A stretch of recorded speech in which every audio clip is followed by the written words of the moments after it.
Eu vou passar a palavra ao presidente Felipe Coelho, já fazendo aqui, presidente, uma colocação. Desembargador professor William Douglas falou da tribuna do projeto Favela Mais Rica, professor. O Sindicarga ele tem o projeto Mais Motoristas, ele tem o projeto Missão Novo Rumo, onde nós trazemos os militares de Marinha, Exército e Aeronáutica para virem dirigir, para virem trabalhar, dar treinamento, dar carteira de habilitação para esse time, para virem trabalhar, porque o segmento hoje conta com menos 1.100.000 motoristas no Brasil. Imagine, em 10 anos, nós temos 1.100.000 motoristas a menos na operação de transporte brasileiro. E a gente recebe visitas de colegas nossos do mundo inteiro para contratar brasileiros para irem trabalhar na Europa, Ásia e América do Sul e do Norte. Então, perceba que a gente vai perder essa mão de obra se a gente não trabalhar de mãos dadas. E aí, presidente, passando a palavra, eu sei que o tema não é esse, mas quem sabe um trabalho conjunto com o professor William Douglas nesse Favela Mais Rica, levar o nosso time de recursos humanos para lá, para ajudar a contratar esse time que está visitando o seu evento, para vir trabalhar, né? Porque a gente tem aí bastante vaga que não consegue, de jeito nenhum, ocupar dentro do segmento. Então, passando a palavra, sem mais delongas, ao presidente Felipe Coelho, presidente do Sindicarga, conselheiro titular do CAP, que é o Conselho da Autoridade Portuária, e também do Conselho Estadual de Logística do Estado do Rio de Janeiro, para falar um pouquinho na visão empresarial sobre a reforma tributária, isonomia fiscal e a reindustrialização logística do Estado do Rio de Janeiro. Com a palavra, presidente Felipe Coelho. Bom dia a todos. Quero cumprimentar meus colegas de mesa, agradecer ao doutor Aires pela oportunidade e desembargador Jean, mais uma vez, parabenizá-lo e agradecê-lo, né, pela promoção deste evento nessa casa, para um público seleto, onde nós podemos trazer as percepções, né, e os sentimentos e as vivências do setor produtivo para uma casa que representa um dos poderes da República, que é o Tribunal de Justiça e o seu poder judiciário, né? Eu quero dizer que eu não tenho aqui a menor pretensão de esgotar e falar tecnicamente sobre o tema da reforma tributária numa casa de juristas e cercado à mesa de profissionais do ramo, mas eu quero sim trazer uma visão de impactos e oportunidades que nós, enquanto membros da sociedade fluminense, temos ou perdemos devido a falta de visão ou, por vezes, falta de integração institucional, né, entre as diversas casas e a falta de promoção de momentos de conversa para que a gente possa lutar pela construção de um Rio de Janeiro melhor. Tem aqui a deputada Célia Jordão, que é uma deputada que sempre nos empresta seus ouvidos e nos ajuda nas pautas que são caras ao setor. E eu não sei se a minha apresentação já pode ser posta aí, pessoal, por favor. Mas eu acho que o que a gente tem de momento rico aqui não é a profundidade do tema da reforma tributária e os seus impactos na logística fluminense. É claro que ela vai trazer impactos positivos por um lado, desafiadores por outro, mas eu acho que é o ambiente de promoção de discussão, onde sabemos que temos aqui debates nas mesas seguintes que vão tratar de um tema caro, que é a segurança pública, como muito feliz e bem abordado pelo desembargador William Douglas. Acho que a visão que Vossa Excelência trouxe é de uma sobriedade, uma racionalidade, uma sabedoria digna de um empresário que vive as dores ali no dia a dia, né? Não só do magistrado que conhece a legislação ou do magistrado que é pai de família, mas de um empreendedor, de um empresário que vive as dores do dia a dia ali. E essa discussão com o judiciário, com o legislativo e com o executivo são parte do projeto ou parte da missão que o Sindicarga tem como representante do setor produtivo. O Sindicarga é a entidade patronal da carga, né, mais antiga do Brasil. Fomos fundados em 1933 e justamente porque aqui era a capital da República. E o Rio de Janeiro teve esse privilégio, hoje carrega o ônus. ainda carrega o ônus, ter sido a capital da República, a sede do Império.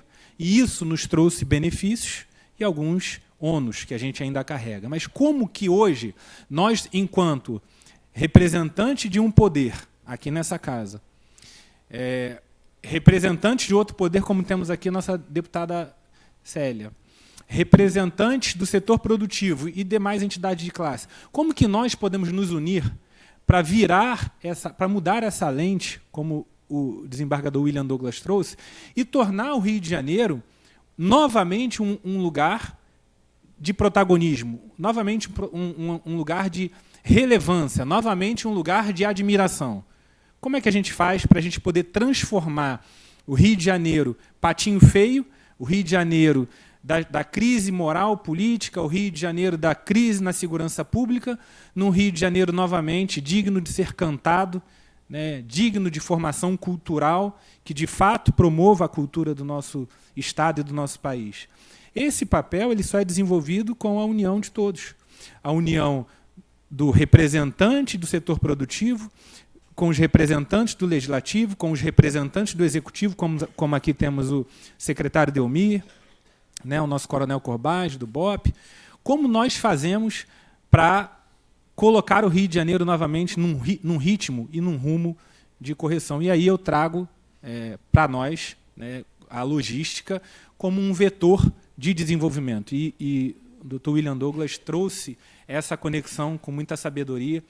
E aí, por que a logística? Por que discutir dentro do Tribunal de Justiça, dentro da Emerge, o tema da logística? Que a logística traz de impactos para o cidadão? Passa o pointer aí para mim, por favor. A inteligência artificial hoje é fantástica, né? Pedir para criar uma imagem, você vê uma imagem dessa criada, conectando todos os pontos, né? O Rio é bonito, né? A despeito de tudo, nós ainda vivemos num lugar muito privilegiado.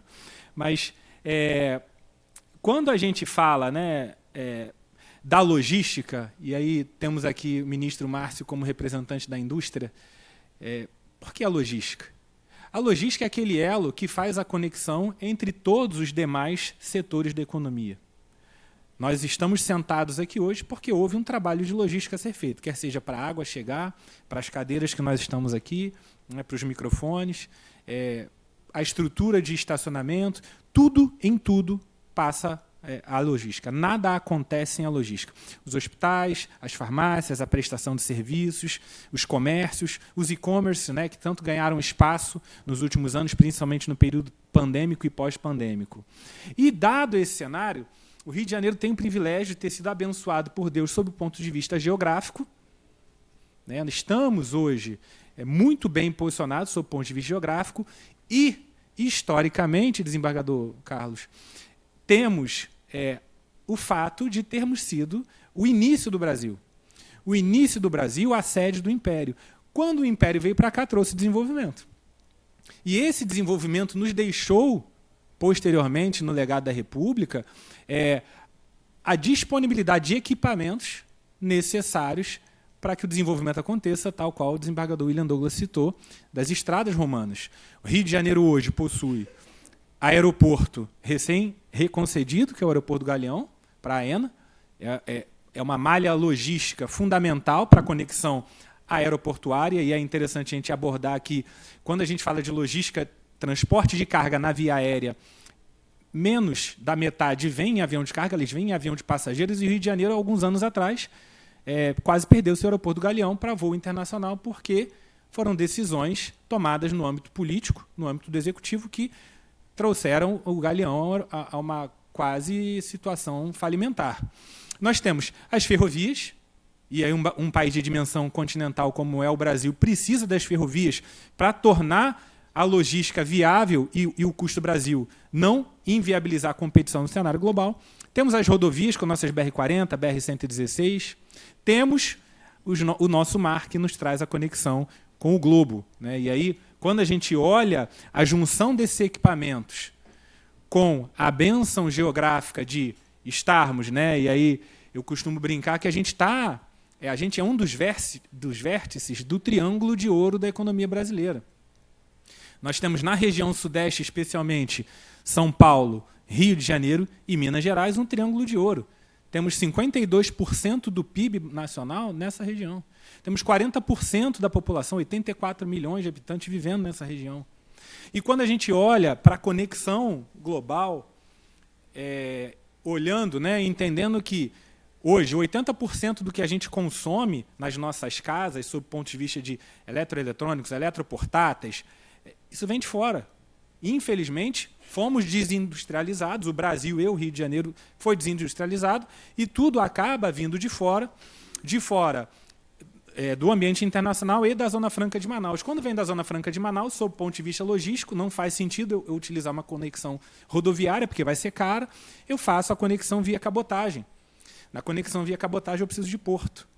Na conexão aeroportuária eu preciso de aeroporto. Na conexão internacional eu preciso de porto. E aí, quando a gente olha para essa matriz, a gente vê que nas rotas de comércio exterior, o Rio de Janeiro é o primeiro porto. Depois do Rio, ele desce para Santos, que é o maior porto da América Latina. Depois de Santos, ele vai para Paraná. Então, como que eu posso, e aí muito bem abordado, né, aqui no início, e o tema da reforma tributária trata um pouco sobre isso, como que eu perdi relevância se eu ainda sou o segundo maior PIB do Brasil, ou seja, eu tenho um mercado consumidor gigante, se eu tenho uma posição geográfica privilegiada para receber os produtos que serão consumidos aqui e conectar os produtos que serão consumidos em São Paulo, em Minas, no Distrito Federal, no Goiás, somos, sob o ponto de vista logístico, o local mais eficiente. Como que eu perdi relevância e como que eu perdi protagonismo ao ponto de, em movimentações portuárias, eu já ter ocupado a 9ª posição e hoje ocupo a 4ª, perdendo, por exemplo, a estados como Santa Catarina e como o Paraná. O desembargador Jean trouxe a matéria, né, e a matéria trata um pouco do tema de hoje, que é a questão da reforma tributária, que quando o setor brigou por correção fiscal e isonomia, era justamente porque a gente ocupa uma posição que não devia, dado o tamanho da nossa economia e a população e o consumo que a gente tem. Lembrando que o terceiro PIB está aqui do lado, que é Minas Gerais, não tem mar, precisa de nós para sua conexão. Por que a gente perde tanto, então, Felipe? Quando a gente vai fazer uma análise dessa perda, e a gente precisa entender que, se eu quero instalar a indústria vai se instalar onde? A indústria é a grande geradora de emprego. Vai se instalar onde? Ela tem uma logística eficiente, onde ela tem mercado consumidor. O Rio de Janeiro tem logística eficiente, tem mercado consumidor. Os grandes centros de distribuição, grandes geradores de emprego também, né, vão se instalar onde? Onde tem uma logística eficiente, onde tem mercado consumidor. O que nos falta? Nos falta uma isonomia sob o aspecto tributário e nos falta hoje um tema muito discutido, e aí estão aqui o nosso secretário Delmir e o coronel Corbaz, que não nos deixam mentir, que é a questão da segurança pública, que enfrentamos, né, por vezes, e aí não é varrer poeira para debaixo do tapete, mas uma das cobranças que eu faço à imprensa essa semana, deputado, eu recebi uma ligação de um jornal, né, o Globo, não tenho problema em falar, e a repórter falando comigo ao telefone falou assim: pois, presidente, eu só te ligo para falar de notícia ruim. Ela queria saber sobre o roubo de cargas, né? Eu falei assim: não, mas um dia nós vamos virar isso. Nós temos notícias boas para falar, mas, infelizmente, só ganha manchete aquilo que é notícia ruim e a gente precisa virar esse jogo. Temos números positivos, acho que o secretário vai poder compartilhar isso, mas por que nós perdemos? Então, quando nós entramos tratando, e a deputada Célia foi uma que nos ajudou nessa guerra, a gente mostra que a vocação logística do Rio tem o potencial transformador sob o ponto de vista econômico, na geração de emprego, na geração de arrecadação, e essa arrecadação é aquela que nos oportuniza o reinvestimento em políticas públicas. Políticas públicas como saúde, como educação e como segurança pública. Nós não podemos ter nossas forças de segurança, dependendo de recursos, não ter recurso para fazer frente àqueles que eles enfrentam no dia a dia. Como a gente vê, os drones que hoje estão sendo derrubados por criminosos dentro das comunidades e os drones que são utilizados pelas forças de segurança para monitoramento. Esses recursos precisam estar disponíveis. Agora, quem gera esse recurso? É o pagador de imposto. Na pessoa física, quando ele consome, e na pessoa jurídica, quando ele gera investimento. Então, quando a gente fala desse tripé, da competitividade tributária, da eficiência em infraestrutura e da segurança pública, falando e me atendo mais especificamente à questão tributária, a matéria que o desembargador Jean postou, ela trata de uma lei que ainda está pendente de regulamentação. A gente tem uma reunião marcada com o secretário de Fazenda no dia 22 para falar sobre a regulamentação. A lei foi sancionada pelo presidente da casa e governador em exercício, mas ela está pendente ainda de regulamentação. Tem empresas querendo vir para cá, mas ainda não podem vir porque precisamos dizer, olha, vai funcionar assim, você dá a entrada assado, você escritura contabilmente assim, e essa regulamentação ainda está pendente de ser publicizada. Mas, quando brigávamos por essa isonomia e essa lei que foi citada aqui, é o Rio Comex, sempre o que eu ouvia, desembargador William Douglas, era mas, pô, você está discutindo isso, vai acabar, tudo vai acabar com a reforma tributária. De fato, vai acabar porque nós vamos ter um tratamento isonômico no país. Mas até lá a gente faz o quê? Eu tinha, à época, 9 anos pela frente, 8 anos de reforma, até a reforma tributária ser implantada, e até lá a gente sobrevive como? O que a gente está vendo são as empresas irem embora, e quando as empresas vão embora, levam consigo os empregos e a fonte de desenvolvimento econômico. Como é que a gente faz para sobreviver até lá? Felizmente, conseguimos essa isonomia. E essa isonomia, ela retrata a correção de uma distorção, que eu cito como exemplo, e eu citei no parlamento com a nossa deputada, que é um exemplo muito nítido de ser percebido por todos nós aqui. Creio que a ampla maioria aqui deve ter seu automóvel. Seu automóvel talvez seja um que, dentre essas marcas, eu vá citar. Ford, Volkswagen, Volvo, GWM, BYD, que mais? Que outras marcas que eu posso falar? Tem outras marcas, mas GM. Estamos falando de 80% da indústria automotiva. Esses carros importados, quando eles vêm para o Brasil, eles entram pelo Espírito Santo. E eles entram pelo Espírito Santo, mas o consumo não é lá. Esses carros vão ser vendidos aqui no Rio de Janeiro, vão ser vendidos em São Paulo, vão ser vendidos em Minas Gerais, vão ser vendidos em Brasília, vão ser vendidos no Goiás.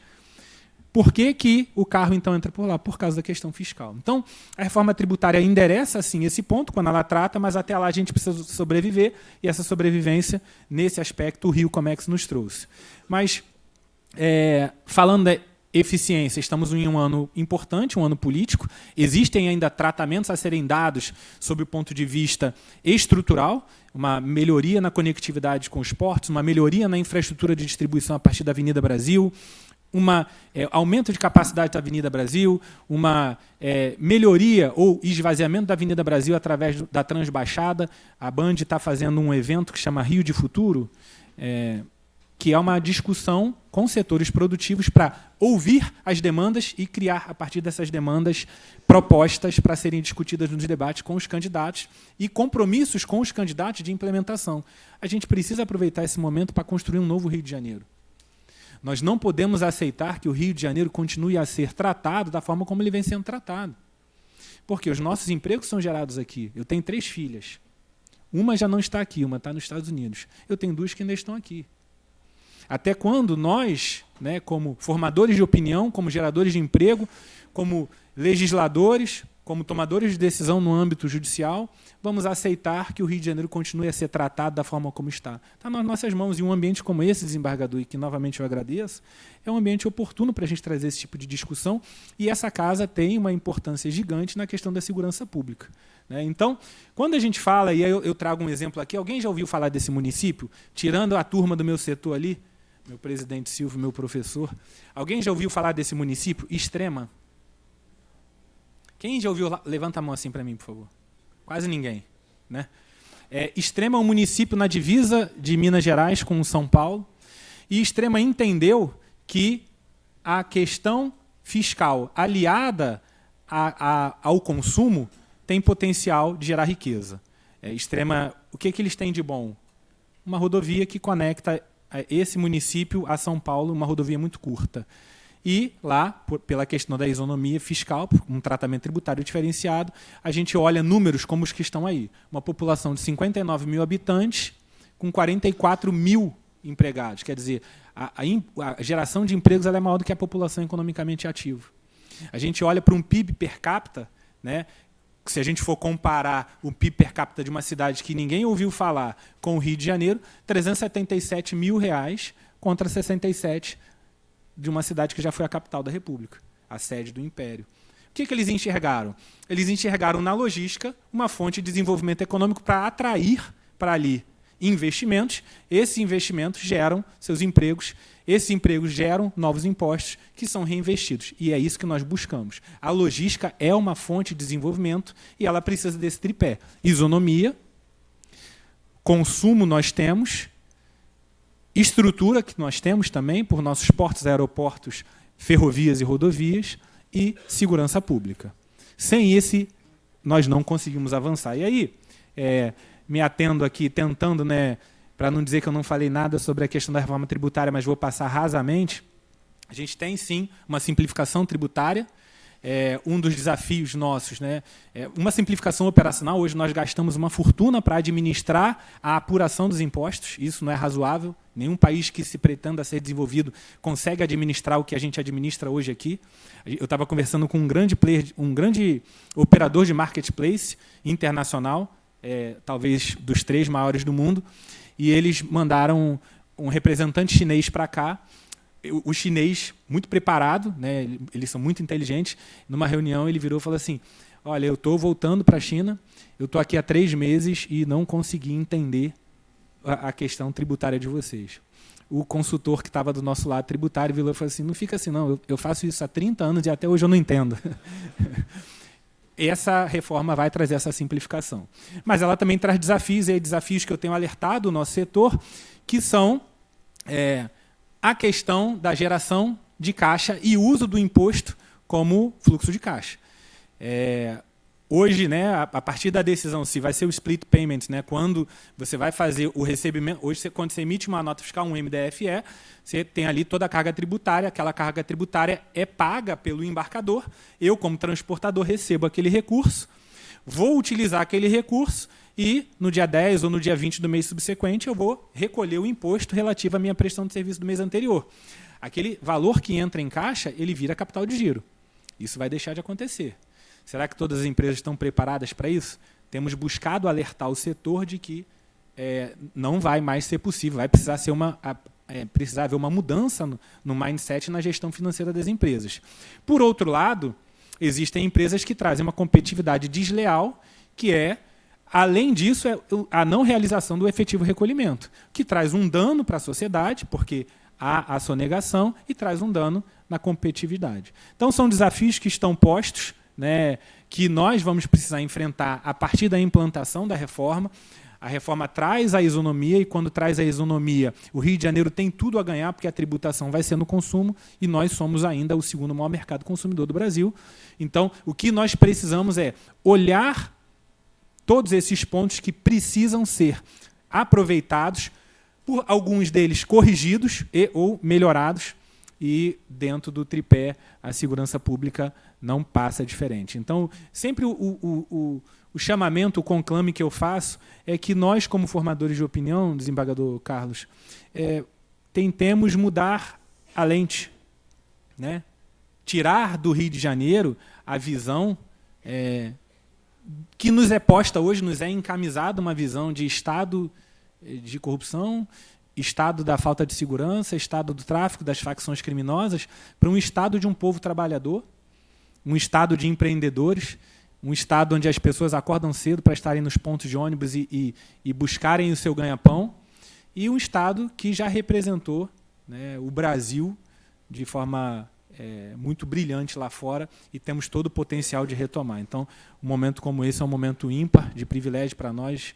Desembargador, agradeço e desejo que possamos participar de mais momentos assim, e daqui saiam realmente oportunidades de construção de um Rio de Janeiro e de um Brasil melhores. Essa é a nossa entidade. Agradeço a oportunidade, Aires, e a todos.